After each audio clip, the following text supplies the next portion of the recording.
It's our second take at this. I think they're starting to see a theme. We take second takes a lot. We found out our video footage wasn't the best, so we didn't want to just serve up a terrible podcast. So we're doing it again here in our studio. This is the SH Creative Co. podcast. I'm Casey. I'm Miles. And our goal for this podcast is to be a resource for, I keep looking there. Our goal for this podcast is to be a resource for church pastors and for ministry leaders to help them in any way we can, maybe answer questions or even start a conversation that leads to questions being answered. Before we get started, Miles had something exciting happen a while ago. I was debating whether to say it or not. Just go ahead and tell everybody. Anyways, so if you drive through downtown West Point, they have rails on the sidewalk, like close to the sidewalk. Anyways, I heard this bang, like boom, clanging metal, and a truck was run up on it, and it's all bent up now. Right next to Miles' truck. And my truck was right there next to it. And Miles never parks right here. He always parks around the corner. And the one time he parks here, it almost gets took out. Yeah. So, but thankfully mine didn't get hit. So. But Miles' neck is hurting a little bit from way up here. Yeah. So I need to go check on that. Oh man. I was up here. I got a picture of it. So it was cool. So yeah, well nobody was hurt, by the way. Gator Media didn't come out, but all right. So in this episode, what we want to talk about is how the church is changing, and so it's happened a lot quicker than we thought. Obviously, if you since April's when the governing came down from the government, it was somewhere around there. But I think even like in March, it was still really got started. It was just like all of a sudden, boom! You can't gather more than 10 people. Church had to figure something out. And now as things are getting lifted, churches are starting to meet back in person. Some aren't. Some have canceled the rest of the year. Carey Nieuwhof put out a post, which we're going to talk a little bit about it. And we're going to link all this in the description so you can go read the post. But he put out a post about the stats of how the church is changing. Yeah, so far this year. Yeah. And he's somebody you can, when you click on the link, you can use him as a resource. He puts out podcast videos and he'll send you the script so you can like read it. That's what I usually do. And that's kind of where I got this from.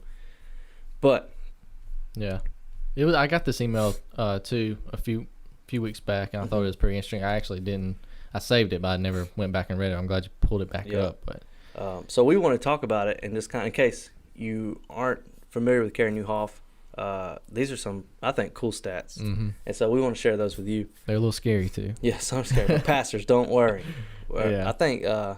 Well, from the first take of this podcast, I know that we're going to share some hope in this. Yeah, hopefully.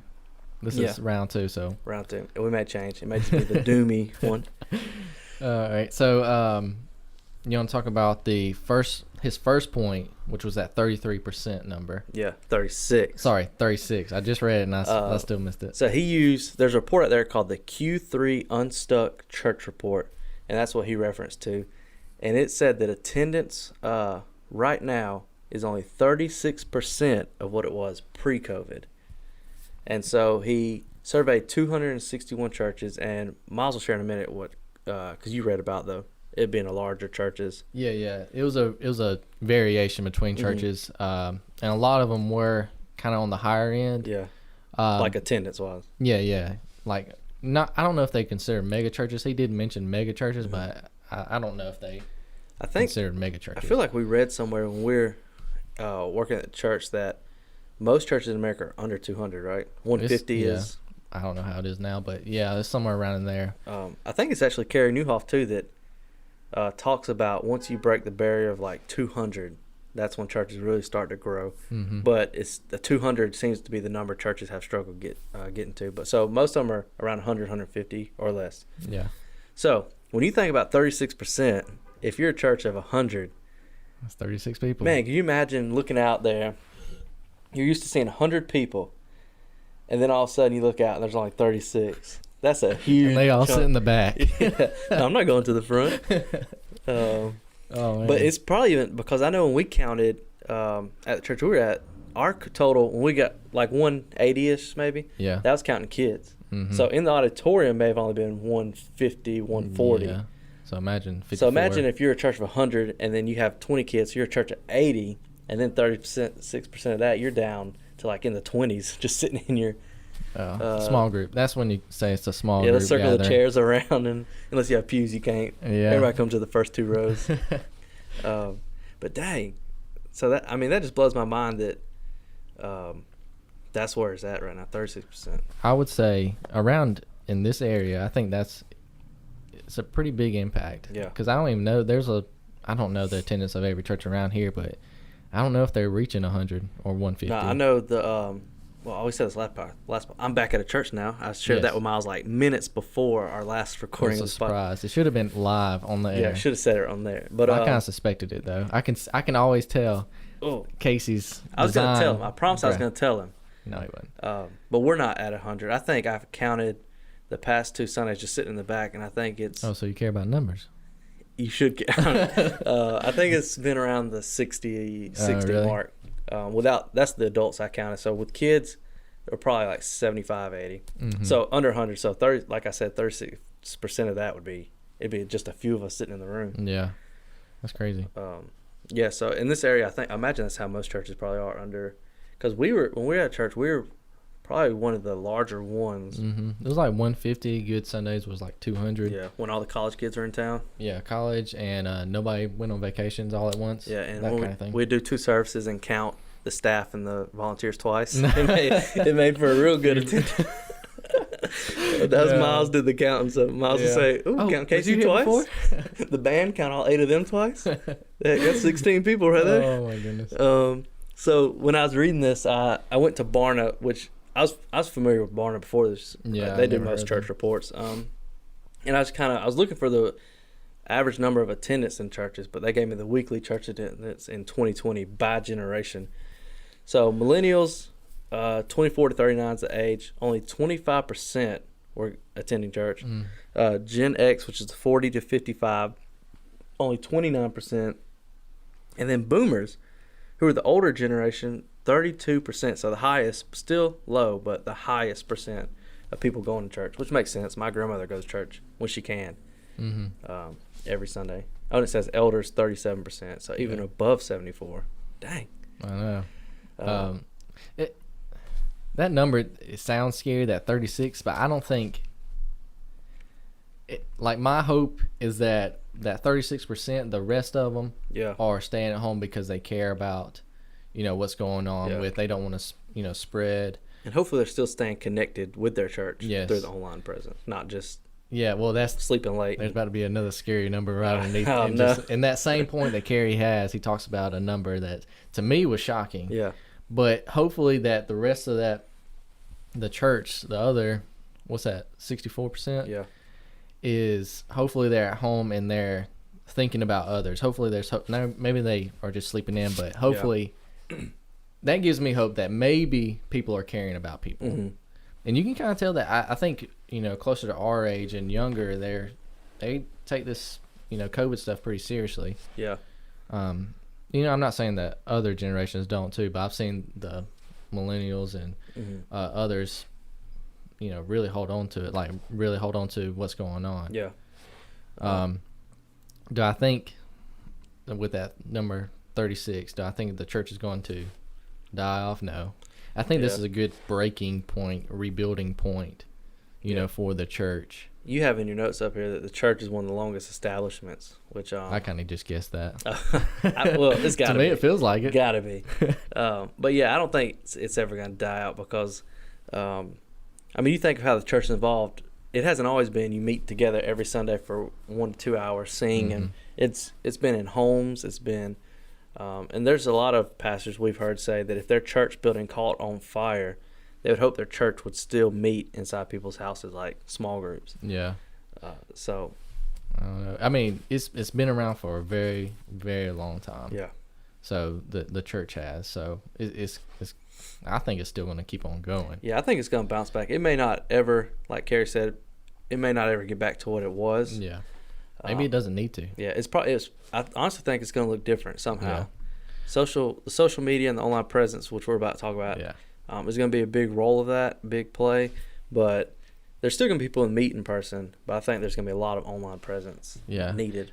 At the bottom of point 1 of Carey's post, he talked about 21% of churches feel like they have a good online presence. Yeah. But that leaves almost 80% of churches that don't believe they have a good online presence. That's which crazy. To me, that's kind of scary because we were just talking about you want to stay connected, Mm-hmm. and that's through the social media. Right now, there could be other ways in the future, but right now we're seeing that as social media. That's crazy because to me it's so easy to have a Yes. online. It doesn't have to be the most crazy graphics, best videos, but it's so easy to have a online presence. Mm-hmm. Yeah. I mean, all you have to do really, if a church wants to just get started with it, Yeah. is just to set up a camera, just a regular video camera or a phone, just set it up Mm-hmm. during a service, and then just upload it to YouTube. Yeah. I mean, Easy. it's you don't really have to do all that much editing of it. No. So, And I mean, some people may not even understand the whole on Facebook. It's just you create a page, which there's so many. You can find links to it. It's so easy. Don't let it freak you out if your church doesn't have one. mm-hmm. But nowadays, most people, if they're looking for a church, before they go to Google, some will even go to Facebook and type in. Like today, I was looking for a company that embroiders, and before I went to Google, I went to Facebook because somebody, and I looked up their Facebook before I went to Google and looked up their website and stuff. But I went to the website next, but I started with Facebook. Oh yeah. And so people try to find that, and they try to see what you're doing, what you're up to, and if they go to your page and it's a post from 2016, they're probably going to assume that you're either maybe not even meeting anymore, or you're just kind of old school. Yeah. So I have on my notes is that there's one point that Carey made that didn't make sense to me, but I read it again and it started to make sense. Is that he was talking about some churches spend so much of their budget and their resources on this one area that's not really beneficial that anymore. Yeah. And right now, it's looking like it's In Sunday person, morning. Yeah. It's still beneficial, but not as much as what social media could be. So I wonder if moving the resources over there Yeah. would be more beneficial. Of course, So- we're starting to see that. Yeah. Because I know at large churches, people spend a good portion of their time, the stage production, all that kind of stuff. He's probably in that sense saying, hey, redirect, instead of using 3 people for that, use 1 and take 2 and redirect them towards, your social media online presence. Oh yeah. So it's very easy to use. Don't let the whole social media, Facebook, if you're an older pastor, I think is either this one or somewhere, he said the average age of a pastor, I think, is 54 or somewhere. In America, the average age. So if you're unfamiliar with it, it's easy to find information. It's so easy. Post churchmotive.com and go to free graphics. Yeah. You can download every single one of those for free. And as we add more, you'll almost have enough to post one every single day of the year. Mm-hmm. And all it is encouraging your congregation. And when people search your church, they go to it and they see that you post, every day. And that makes me think, oh, they're active on here. Yeah. So exactly. easy. The second point that Carey makes is he mainly points out the Gen Z and the that's the youngest of the basically the youngest of the generation now, and the percentage of coming back to church post COVID, and that number was pretty crazy to me. He said it was 41%, and this is from Barna, so he got this number from Barna.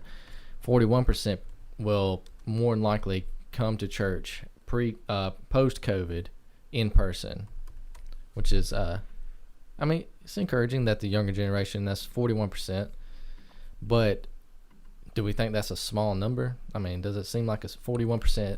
It's below 50. Yeah. Does it seem like it's Below 50, or you can say, hey, that's really close to 50. hey, we're doing good? Yeah. And that he has that graph from Barna. Yeah, I just pulled it up so I could look at it with you.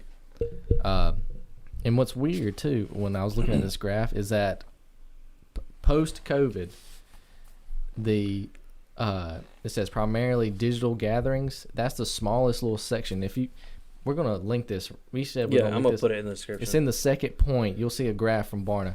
It says the smallest little percentages are the either one is neither. That's at the top of it, or the second one is the is that yellow? Yeah, I can't tell. it's like mustard. Yeah, it's primarily digital. Yeah. So that's interesting to think that some people are not going to be solely going digital as soon as all this COVID is over. Yeah. So physical gatherings is still the biggest. Yeah. But then both. So I guess those people are like, oh, it doesn't matter to me. Yeah. Some Sundays so that's probably just the average person, but the digital is smaller than I thought it would be. Reading some of the stats, you'd think it'd be people prefer it a lot more. You would think it would start shifting. Yeah. But the point that we're trying to say is that you still need to be there because that's where a lot of connection is in between Sundays. Yeah. So the boomers age, out of 100 people, 71 of them want to be in the church. Yeah. 2 of them said digital. Those are probably the 2 that have the hip grandmas that know how to work Facebook. Like your grandma. Yeah. Hey, she's liking every. Thanks, Nanny. You'll like this. You won't watch it, but you'll like it. And it was interesting too. Like if you look over to the right, the male and female. Males are more want to go in person. The females are probably like the intuitive, like, hey, it's safe. Men are just smarter. like, let's go. Yeah. Smarter. Yeah. Same with parents and not. The parents are more likely to has a lower physical gathering, while they're not parents are more like, hey, it's fine to go. Yeah. I wonder if that's just a parent and they're watching over their kid type of thing. Yeah, I think so, because that's kind of how we were. Yeah, because you didn't go for a while. Yeah, we didn't go for a while until, we gave it a few weeks to see how they're going to do it, and then it seemed to be as safe as it could be. Yeah. And so. One thing that stood out to me, I thought was a good quote. This is still underneath the second point that Carey said. He said, "The challenge." He said, "Here's the challenge with not changing. Yeah. Vaccines can't solve cultural and generational shifts. Innovation will. But vaccines will not." Yeah. He's mainly pointing out that, the numbers are getting smaller. You can see the boomers and, Gen X, millennials, and Gen Z are pretty close with age, and he's mainly pointing out the decline of attendance. Mm-hmm. But I think there's hope. Yeah. I think that people will want that community with others. Yeah, I think like that point you just read, it's the same as think back to, I don't know what year this started, but somebody had the idea that, hey, we have a lot of families traveling on Sundays, so let's put our sermon online for them to see. Yeah. And then boom, I feel like that changed everything, because people could watch. They missed Sunday, they'd watch on Monday, and then social media gave us the option. Well, let's make it live. Yeah. And so now, like he said, innovation can solve cultural and generational shifts. So what's going to be next? I think still the live is still going to be, because I feel like it just came into play, 4 or 5, I don't know, 6 years ago maybe. Or that it really started taking off. Yeah. Well, I feel like it just started getting big while we were still at church, wasn't it? Because we were like, hey, how do we do this? Yeah. So now that's probably going to be around for a while until there's some kind of way to do, like, press this button and a hologram of the pastor pops up in your living room. On your phone. Let's don't put that in the podcast. Let's keep that as our idea. You press it and the whole band pops up in your room. Man, that would actually We'll work on good. that. Yeah, it would be easier to worship too instead of having to. It's so weird sitting in your living room staring at the TV trying to worship, and like you're just singing and your family's sitting right there and you're singing, and you're just kind of like, please stop singing. Yeah, you're just singing low. Are we on the point too about the rebuild? Have we said that yet? I think I said it earlier that maybe this is a time to rebuild. Oh yeah. What's going on? I mean, he's pointing out a number of declining, but it's been declining for a while now. Yeah, it's time to do something different. Now, what it is that it's different, I don't know right now. Yeah, something he said was to get young leaders around a table and don't just let them share opinions, but let them make decisions, which I think is very important in a time where technology's, some people know more about technology than others, and when you think about it, you're like, oh, young people, old people. So let them come around and help you make decisions when you say, hey, how can we get our message out there better, our service. Let them help you do that, because they have answers, you may not. And then you said something good about guide and encourage them. Yeah. So I've seen firsthand. We've seen people shut down. Because you're young. An idea very quickly. They'll say, no, that didn't work for us back then. Yeah. That one day we tried it, but you got to encourage people when they have an idea. Try to figure out if you don't think it'll work, figure out why it won't work, and then go around it. Yeah. So does that mean we're going around my mobile gas station idea? I texted you the other day. Yeah, that was a terrible idea. Okay, we're not doing that. I'll sell it to somebody else. And then we kind of said this earlier, but I feel like it's kind of it's the theme in a lot of our podcasts now I think about it. But put your resource towards your online presence. Mm-hmm. That's going to help you big time. Let me just reiterate what we said. Just be active on your social media. Let's make sure we don't run out of time. It's blinking. Oh, yeah. Be active on your social media. And I'm not saying this because we create Church Motive, but it is a great resource to download free graphics, completely free. You just go to churchmotive.com and click free graphics. And all you do is save it to your phone or save it to your computer. And you can post it on your church. You don't have to like credit us. You don't have to do anything like that. And it's so easy. There's no email sign up. It's just free. And you can just post it every day. You can do it 2 times a week, 3 times a week. But it helps your page get seen more. It helps people go to your page and realize, oh, they're active on here. It's so easy to make your online presence known. Yeah, and when we say putting resources, we're not just necessarily mean like money resources. We're also talking about your time, time learning and testing different things of what will work.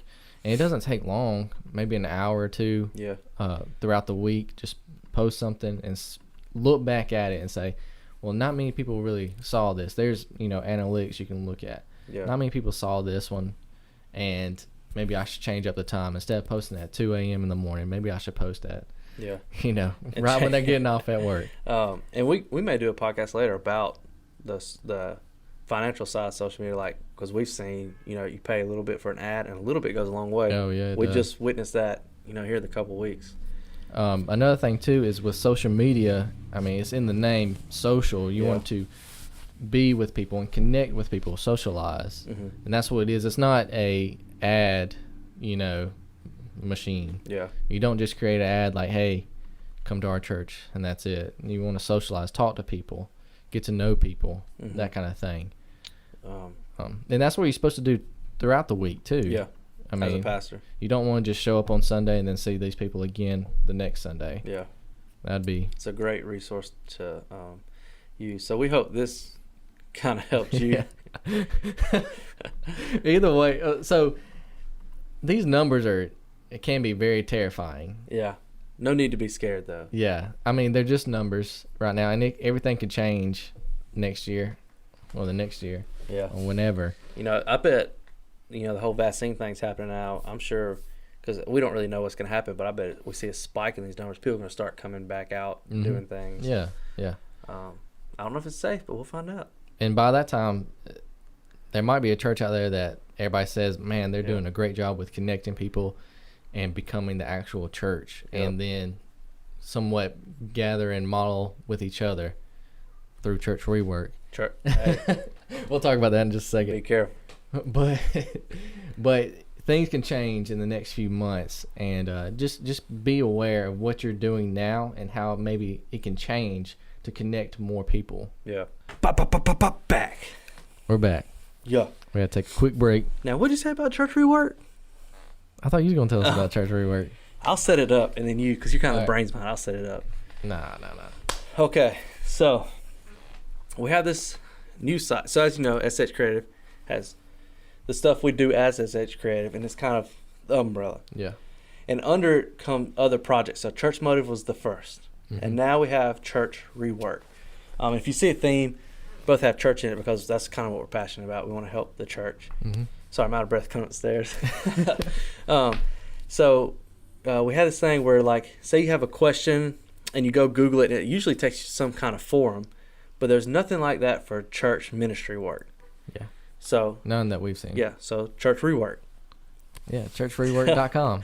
It's basically a big forum, or we want it to be a big forum where churches can come together and just talk. Ministry leaders, volunteers, staff, everybody can just come and talk about any topic, really. I mean, we want it to be a place where problems are solved. Yeah. So the key thing is that we believe that the church works better when we work together.